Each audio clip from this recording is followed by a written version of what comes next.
Good afternoon, and thank you for joining me today. My name is Kerry Lloyd, and I hope you're having a great day. And I'd like to talk about the five most common mistakes that people make in goal planning. And it starts with one common problem, and that's that we use our intellect when we do our goal setting. And the problem with our intellect is it connects us to our past failure, and that's what we know we can do and know what we can't do. And when we use our imagination and our imagination connects us to the future good that we want for ourselves. And our intuition, which is, to quote Dwayne Dyer, is when we pray, we talk to God, and then our intuition is when God talks to us. And by using our imagination and our intuition, we are syncing the vibration of the good that we want for ourselves with our desire to get that. And the first mistake that we make on our goals is based on what we know we can achieve. And that's based on our conditions and circumstances, what has happened in the past. And the problem with conditions and circumstances is they are constantly changing. And when you look at the law of the big picture, is you have to see yourself in the goal. You have to see yourself in the dream. And it's important to be inspired by this. And the word inspired comes from the root word in spirit, which means in harmony. And we're either stepping forward into growth or we are retreating backward into safety or comfort. And that just makes the goal setting virtually impossible unless we're setting them too low. And I think that setting goals too low, to quote Les Brown, it's better to aim high and miss than it is to aim too low and hit. And the second most common mistake is we set our goals based on what we think we can do based upon a plan. And we look at the stock market, interest rates, who's in the White House, who's in Congress, and the law of vibration says that everything in the universe is in a state of change. And the minute there's a change in the market conditions or rates go up, the plan goes out the window. And so what we tend to do is we lower our dream to match the plan instead of changing the plan to be in harmony with the dream. But that's generally what happens. Is the knee-jerk reaction is to do that. And the third most common mistake is we require knowing exactly how we're going to meet the goal. And we want to know where our customers are coming from, how many, what type of advertising. And in reality, knowing how, just set that aside for now. Just do me a favor and forget about knowing how. Because if the Wright brothers would have had to know how to fly an airplane, they would have never built it.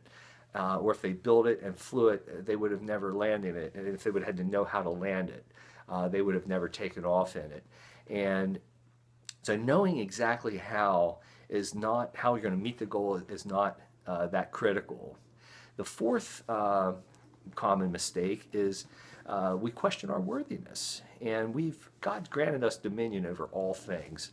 And we should not question our right to be, to have, and to do. And the truth is that you're watching this video right now. You could be reading a book, watching TV. You could be at the gym. You could be doing any of a number of things. But you're trading a small portion of your life for this video. And you have to ask yourself this: is the goal worthy of you? And that's not arrogance. That's just awareness. It's knowing where you are, and you can't help somebody else if you're not aware of where you are. And so you have to understand your true worth, or you will never be able to bring it forward into the world. And this is where a lot of people get hung up. So again, we've had the first goal was to make our goal based on the plan to know what we can achieve. And then number two, we set our goals based on what we think we can do based on the plan. The third is we require knowing exactly how to meet the goal. The fourth, we question our worthiness. And then the fifth most common problem is we think the purpose of the goal is to meet the goal. And whether you're thinking that my goal is to make $200,000, or my goal is to have the boat or the big house, or whatever, or to build a team, whatever that goal is, that's not really the goal, because that's all you already have. That it's already deep inside of you. The real question here is about stretching and growing. The goal is to get you started on that path.